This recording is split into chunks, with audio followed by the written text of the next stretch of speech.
I know. I know what you're trying to do, Doug. I was in the 5th grade. Yeah. Good. Still live? Yeah.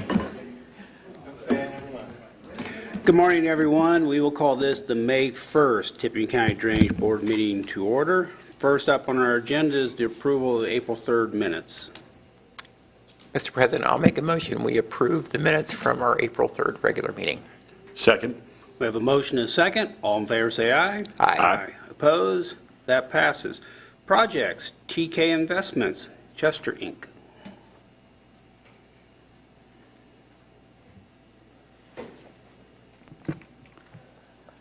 Good morning, everybody. My name is Steve DeBold. I'm with Chester Incorporated. Also with me today is Tony Hart from Chester Incorporated. We're here representing TK Investments. This project is located in the northwest corner, northwest corner of County Road 350 South in Renissa Court on lots 1, 2, and 3 of the Rose Business Park subdivision. Lot 1 is 3.5 acres, Lot 2 is 6.11 acres, and Lot 3 is 6.27 acres. These parcels and the west adjoining parcels are zone I3 industrial, and the parcel north of lots 2 and 3 is zone general business. Lot 1 and Lot 3 are undeveloped right now, and Lot 2 is the location of an existing transfer station. There is an existing detention pond located on the north end of lots 2 and 3. This is the existing subdivision master detention pond for the subdivision. Currently, right now, when this subdivision was created, there's existing swales in between lots 2 and 3, and existing swales in between 3 and 4. And then an existing swale between 3 and 6. All these existing swales convey stormwater currently to the existing detention pond for the subdivision. What we're proposing today is construction of a 4,000 square foot one-story office building with an 18,000 square foot vehicle maintenance building, and that's going to be on lot 1 of this project. Look at the existing site right now. In particular, lot 1 of this existing project is undeveloped, like I was stating before. All the drainage currently drains directly to this area here. There's an existing swale. There's a pipe that connects to the existing stormwater infrastructure within Renissa Court. That water is taken to the north side of the cul-de-sac, and that stormwater basically is conveyed through a pipe to this existing swale, which is in return taken to the existing detention pond. Lot 3, we are planning a 300 by 300 gravel laydown area for this parcel. But this drainage, basically, there's kind of a high point right here. Some of this drainage is taken to this existing swale. The remainder of the drainage goes to the existing swale that's between lots 3 and 6 and taken to the existing detention pond. Looking at the drainage plan, you'll see our proposed building on lot 1. The upfront area is the office portion of the project. In the back is the maintenance garage area. We've broken down this site and lot 3 into several watershed areas. We'll take the east side of this roof into a manifold system that dumps into where we have an existing pipe that was stubbed out to lot 1. We'll have a swale, and again, that water is taken ultimately to the detention pond through those pipes. The west side of this roof will be taken to a manifold and taken to along the west side of lot 1 to where we propose a swale also. But then instead of taking everything to this area, we have put a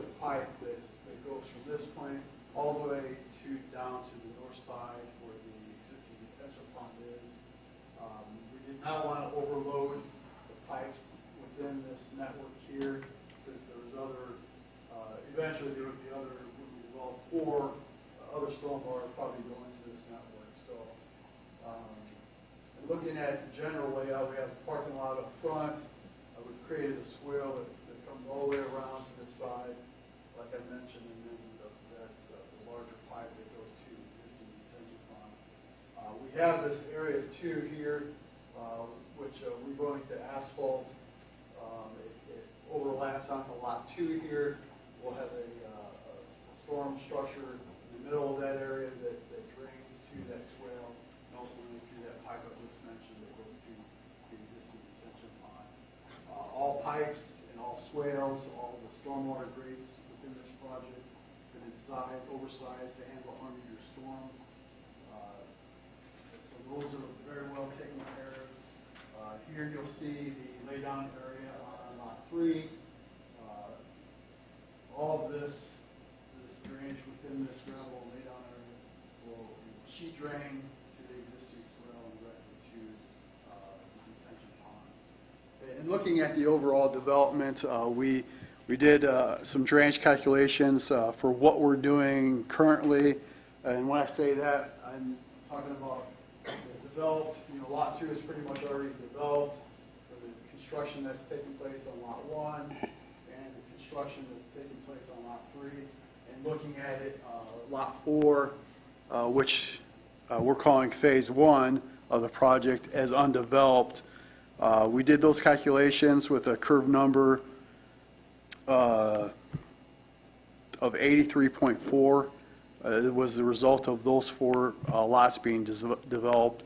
And I'm saying phase 1 because that was how it was called out in the Monch subdivision technical report for the subdivision, which basically includes lots 1 through 4, Renissa Court, and any off-site drainage that goes to the pond currently. With those calculations done, it turned out to be 3.94 acre feet that's required. The pond will currently hold 8.55 acre feet. So it's at this point, it's very much oversized. We did another scenario calculations. We looked at phase 1, which again is lots 1 through 4, Renissa Court, and any off-site runoff that's going to the pond. We used a curve number of 92.16, which was again taken from the Monch drainage report. That's what they used for their initial calculations. And that would be all those sites fully developed. We're only at 4.78 acre feet required, and again, the pond will handle 8.55. We took it the next step more, and we did calculations for all 6 of the parcels being developed at a curve number of 93.75, and that also includes Renissa Court and any off-site drainage coming our way. And again, the pond is oversized at 8.55, and the required detention needed for all those parcels, if they were designed and completely built out, would be 7.03 acre feet needed. So it looks like this pond was over-designed. Initially, on the initial subdivision, we were only supposed to come to about this point. There's an existing easement. If the pond ever needed to grow, we can establish more pond needed. It doesn't look like we need to. So it was over-excavated for whatever reason. But that's the current state of the project. Now answering the questions that you have. Okay, thank you. Zach? Just real quick, we are recommending construction approval on this project. They've addressed all the items that were in the master plan, and when TK was originally built, all these lots that he just described as part of the master plan, what they're proposing all fits within the master plan, so we're happy to recommend approval. Okay, thank you. Board members, any questions? Steve, can you go back to your first page there?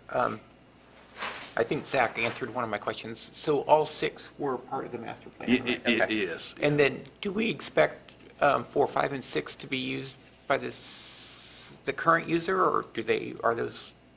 I believe that was the plan. TK Investments owns every parcel within the subdivision, so I think that is the plan for them to eventually build out all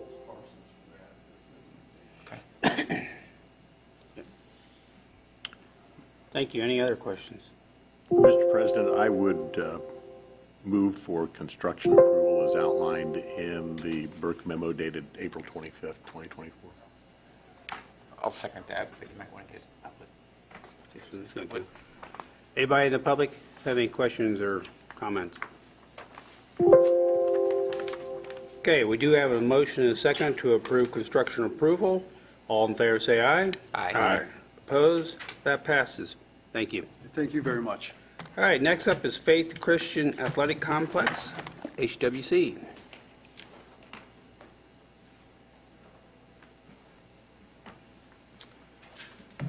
Hi. Morning. Ryan Robinson with HWC, representing Faith Christian and general contractor Titan Construction and Engineering Services. Faith Christian Athletic Facility is on 61.5 acres off of about a mile and a half east of 65, just north of State Road 26. Acreage, as I said, is 61.5. The site development is only 35 acres. It only encompasses this portion of the project, a football field, a concession stand and weight room, and storage building, as well as parking and detention facilities.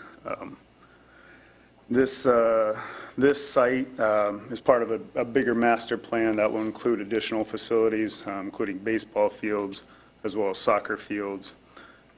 It is surrounded by area that is all R1, single-family residential. It is the northeast portion of their entirety of their property. They have the community building as well as the school right along State Road 26, and this portion of it is up there to the northeast. So this parcel, as I said, have been master planned. The two soccer fields there to the southeast of this area have already been designed and approved for detention. The portion that we are adding on to collectively is its own entity as far as what's being detained. So I don't know if we have, do you have the plans as well? So I can go through the actual infrastructure. Currently, it's all agricultural being farmed. The intent is to build this first phase of the facilities with the football field as well as the parking lot, and then still maintain the other areas to be farmed as agricultural.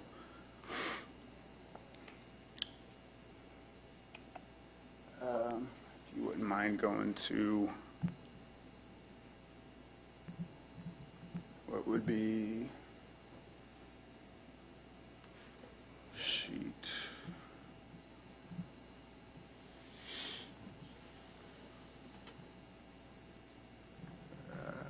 C 1.4, please.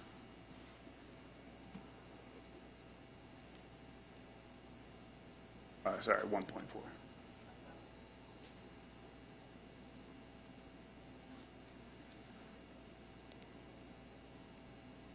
Thank you. So this is the west portion.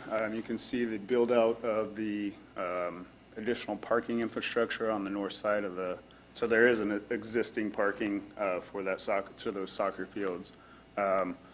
They currently have, as you can see in the lighter gray contours, a soil stockpile out there that they will be utilizing to move over to build up the field. Building out the parking lot, we have swales to the south and north of those, in between the berms there to the north. Everything will be flowing to the east and then to the southeast around the football field through storm infrastructure. On the north side, you can see the concession stand facility. We're not capturing anything outside of the northwest portion. All of that flows north off of the property. If you wouldn't mind going to the next sheet.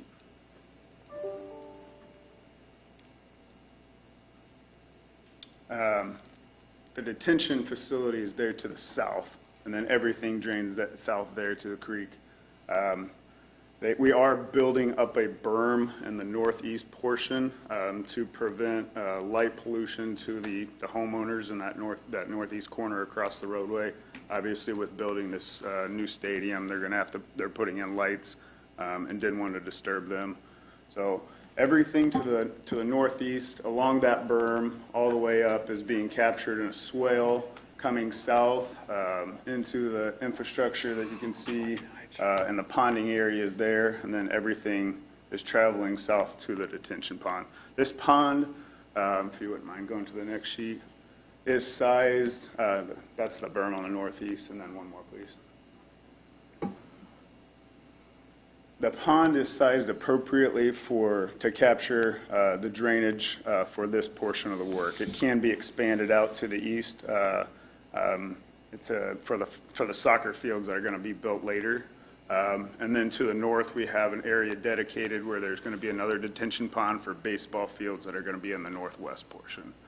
So currently, it outlets through 2 separate drainage pipes there on the north side that you can see with a spillway, and then it drains through the outlet control structure to the west into the creek there.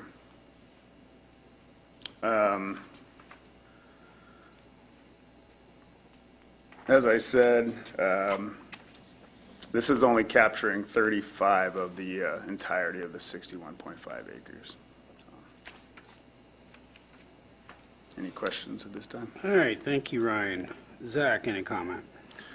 Just real quickly, this is a project as a continuation of this campus, which we have reviewed many projects over the years.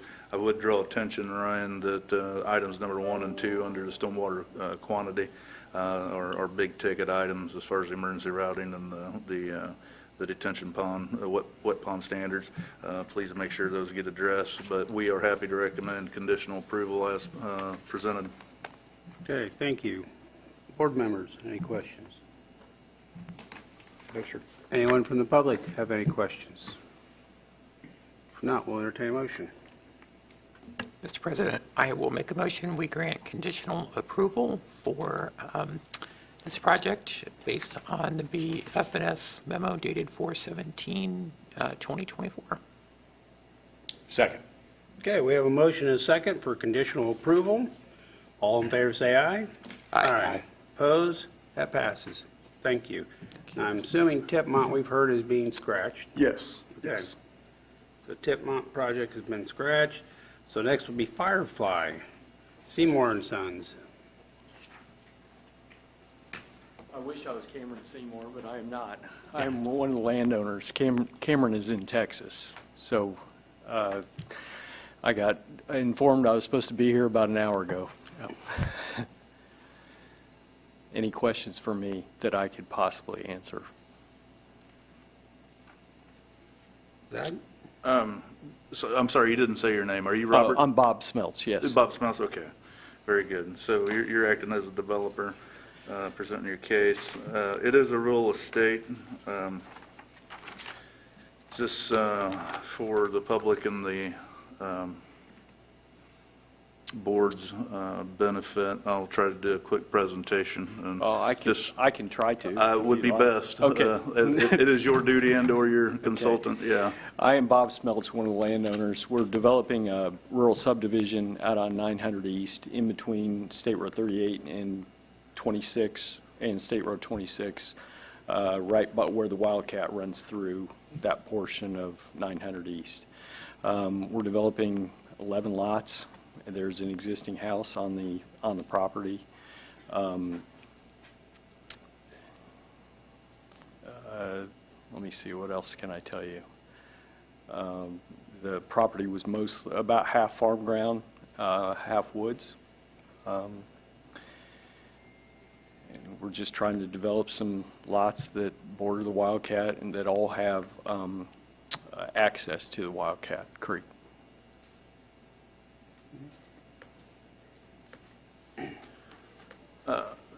If I may jump in real quick.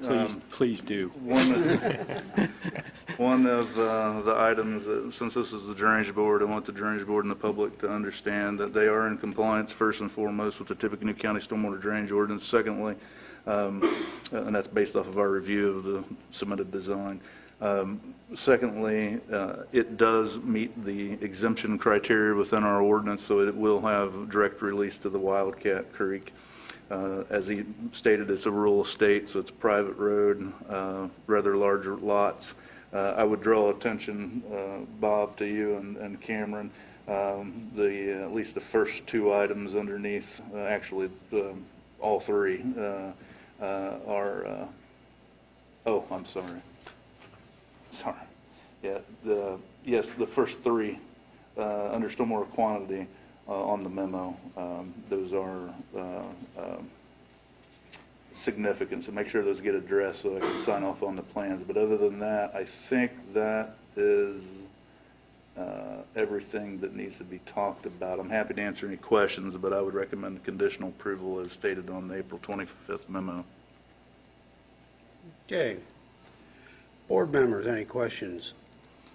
Tara, can you put up the site plan? Do you have that up there? Is there?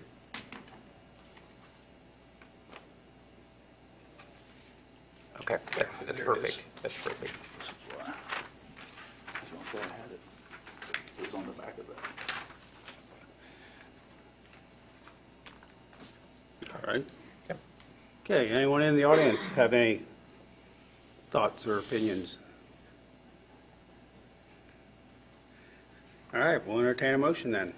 Mr. President, I would move that we grant conditional approval for Firefly Ridge project as outlined in the Burke memo dated April 25th, 2024. Second. Okay, a motion and a second for conditional approval. All in favor say aye. Aye. Aye. Opposed? That passes. Thank you. Thank you. All right, Chesapeake Point, T-Burden design.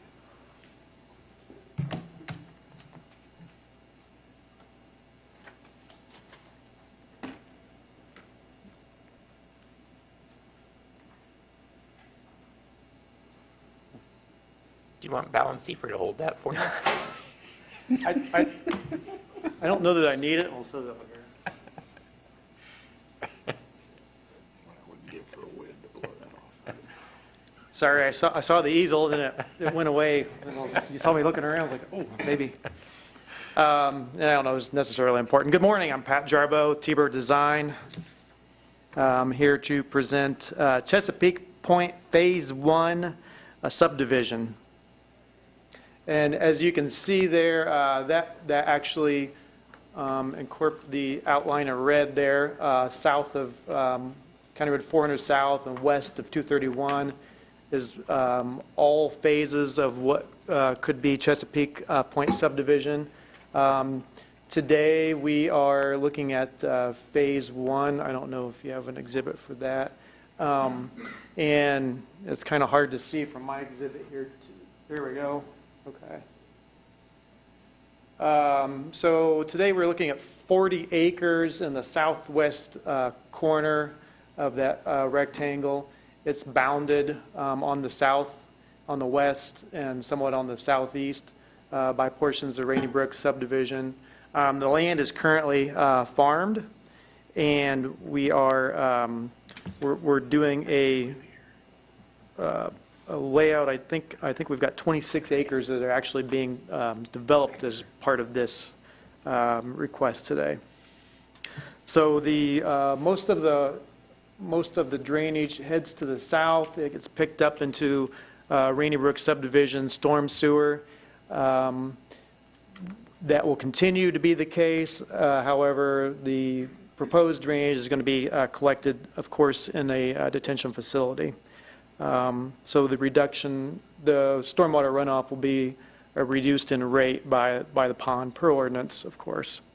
I think it's fairly standard conditions out there. We do have a memo from April 26th from Christopher Burke.